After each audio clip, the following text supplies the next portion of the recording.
Harka fuunee akkam jirtu daawwattoota Shinigaa Broadcasting Service oduu yeroo kanaaf qindeeffanneen isinitti himaa oduu waliin ani Rahmat Siraaji. Waraanni bilisummaa Oromoo zoonii giddu galeessa Bahaa Shaggar waraana Biltsiginnaa haleeluu hime. Mootummaan waraana tibbanaan mo'amee sagalee tureen afaan faajjii uumaa jira jedhe waraanni bilisummaa Oromoo. Haleellaa faanoon Amaaraa Oromoo Walloo irratti raawwateen namoonni 10 ol ajjeefamuu jiraattonni himan. Keeniyaatti lammiin Itoophiyaa ajjechaa atleetiin shakkame poolisiin barbaadamaa jira. Kunneen hangafoota oduu turanii amma gara bal'ina oduutti sin dabarsa.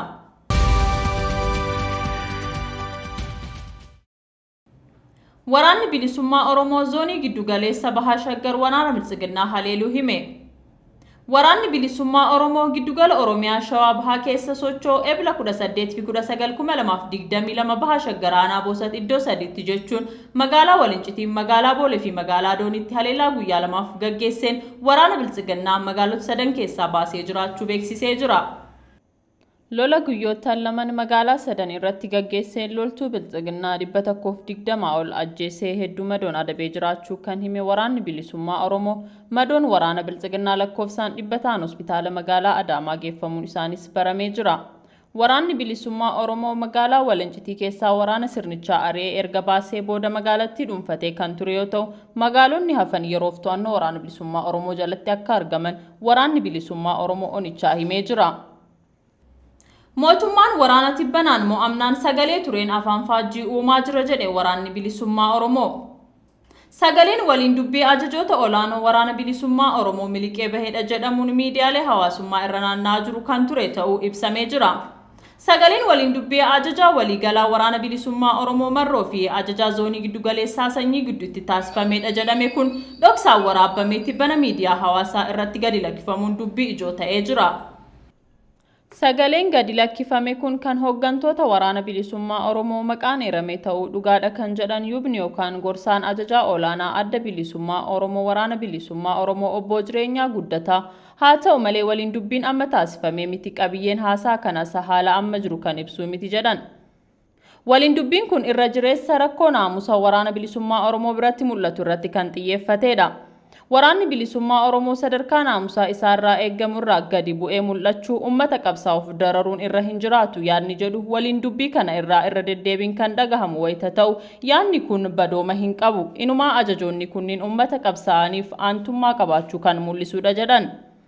Sagalee kana kan facaasee nyaapha lola deemaa jiru irratti injifatamedha kan jedhan obbo Jireenyaan kaayyoon isaa waraana bilisummaa Oromoo gidduutti akka waan rakkoon dhalateetti dhiyeessuun qalbii uummatichaa cabsuufi jedhan. Nyaaba cabiinsa Oromiyaa fi diigumsa waraana bilisummaa Oromootti gammaduutu kana godhe jedhu. Hooggansa waraana bilisummaa Oromoo gidduu garaagarummaan kaayyoo tokkollee hin jiru jedhan obbo Jireenyaan. Garaagarummaan hojii keessatti uumamu yoo jiraates mariin furataa ifatti walitti haasa'uun ammoo aadaadhuma waraanaati jedhan. Uummanni Oromoo adeemsa waraana isaa gidduutti garaagarummaa uumuun hamilee isaa buusuuf deemamu irratti dammaquun waraana isaa jabeeffachuu qofa irratti akka fuulleeffatus dhaamanii jiru yubni yookaan gorsaan ajajaa olaanaa adda bilisummaa Oromoo waraana bilisummaa Oromoo obbo Jireenyaa Guddataa. Ijoolleen warqituu diina ofirraa deebisaa jiraachuun himame. Lola humni shororkeessaa faannoo Amaaraa Oromoo Walloo irratti bane hordofee waraanni bilisummaa Oromoo birmannaa taasisuun humna kana haleelee duubatti deebisaa turuu gabaafnee turuun keenya ni yaadatama. Waraanni bilisummaa Oromoo haleellaa qolannaa faannoo Amaaraa irratti taasiseen faannoo garii ajjeesee gariin boojuu suuraalee miidiyaa hawaasummaa kanneen irra deddeemanii fi maddeen irraa beekuun danda'amee jira. Haleellaa qolannaa kana ilaalchisuun ilmaan warqituu tumsa akka isaaf taasisaniin waamicha kan taasise waraanni bilisummaa Oromoo zoonii kaabaa haala eeggameen milkaa'uu danda'ee jira. Oromoon Walloo bakka jiru waraana bilisummaa Oromoof dirmannaa taasiseen dhiira dhalaa osoo hin jedhin humna hidhatee isa shororkeessuuf ba'e faannoo Amaaraa ofirraa deebisuun abbummaa qe'ee isaa mirkaneessaa jiraachuun beeksisee jira. Qe'ee keenya irraa eenyuun baqannee hin godaannu kan jedhan ilmaan warqituu yeroo ammaa humna isaan haleeluuf ba'e ofirraa qolachaa jiraachuu beeksisanii jiru. Haleellaa faannoon Amaaraa Oromoo Walloo irratti raawwateen namoonni 10 ol ajjeefamuu jiraattonni himan kanarratti gabaasa qabna. Kaaba Oromiyaa Walloo aanaa Jillee Dhummuugaaf godina Shawaa Kaabaa keessatti haleellaa faannoon Amaaraa uummata nagaa irratti raawwataniin namoonni 12 ajjeefamuuf hedduun miidhamuun gabaafame. Walitti bu'iinsi kun dilbata gara galgalaa akka eegale jiraattonni himan. Haleellaan kun dilbata galgalaa eegalee hanga ammaatti itti fufee jiraachuun beekamee jira. Jiraataan aanaa Jillee Dhummuugaa nageenya isaaf maqaan isaa akka hin dhaamne gaafate tokko akka jedhetti daangaa Shawaa Roobiit naannoo Amaaraa godina Shawaa Kaabaa fi godina addaa saba Oromoo bakka Wasan Gurgur jedhamu irratti faannoon naannoo Amaaraa dilbata sa'aatii 11 irraa eegalee jiraattota irratti haleellaa bane.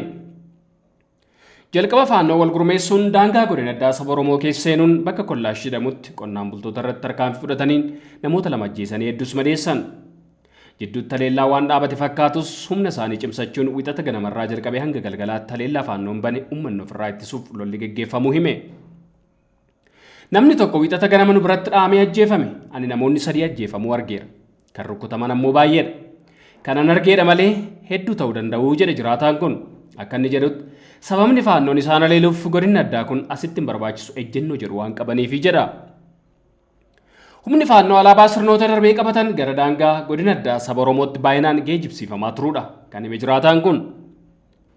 Odeeffannoo hanga ammaatti qindaa'een aanaa Jillee Dhummuugaarraa namoonni 12 ta'an ajjeefamuuf kanneen 34 ta'an madaa'aniiru kan jedhe jiraataan Ahimad jedhamu ragaan namoota kanneenis qindaa'aa jiraachuu himeera.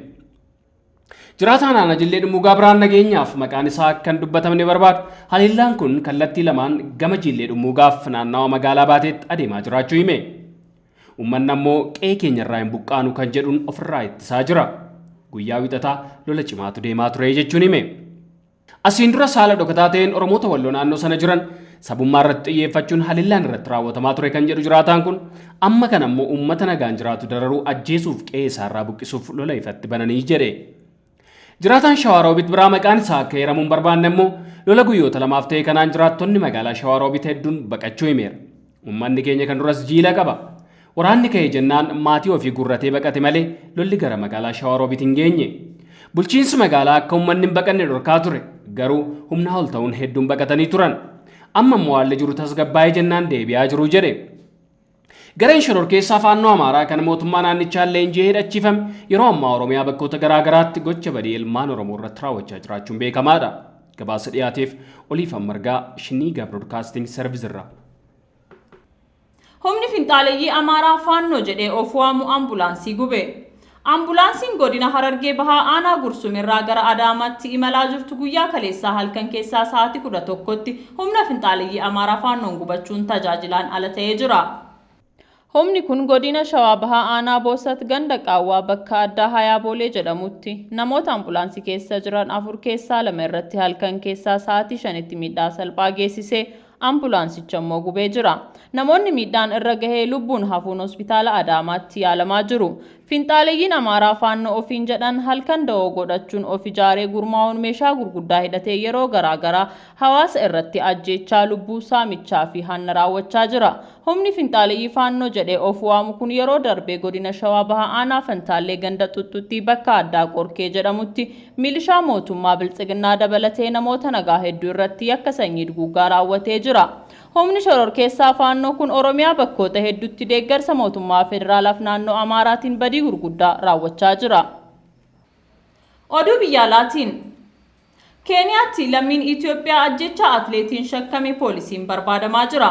Atleetii dhalattuu Keeniyaa magaalaa Iteen jedhamtutti ajjeefamuu hordofee jaalalleen ishee kan ta'e atleetii Itoophiyaa shakkamuun poolisiin barbaadamaa jira jedhame.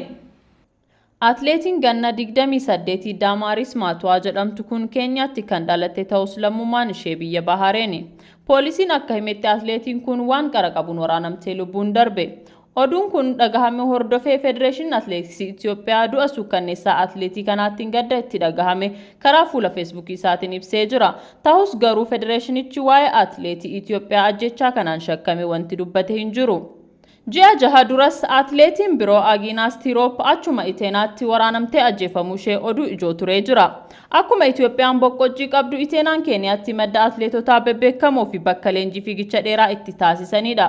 Reuters hoogganaa poolisii magaalattii Tommaa Korii eeruun akka gabaasetti reeffi atleetii kanaa Iteenaatti mana keessatti argamu hordofee jaalalleen ishee lammii Itoophiyaa shakkamaa ta'uu isaa hima. Reeffi ishee gara hospitaala bakka tursiisa reeffattis geeffamee jira jedhan.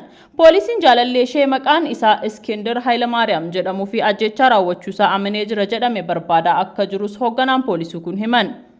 Atleetiin kun achuma bakka leenjii shamarree kanaatti leenjaa kan ture waggaa ta'uu biyyaa baqatee ba'uunis himamee jira. Shakkamaan kun hiriyaa isaa wajjin leenjaa turetti bilbilee jaalallee isaa akka ajjeesee fi reeffi mana keessa akka jiru itti hime jedhan Abmaakoriin. Ajjechaan Tiiroop bara darbee biyyattii guddoonaasee kan ture yoo ta'u abbaan warraa ajjechaa kanaan shakkameedha keessa jira. Ajjechaa ishee garuu ni waakkata.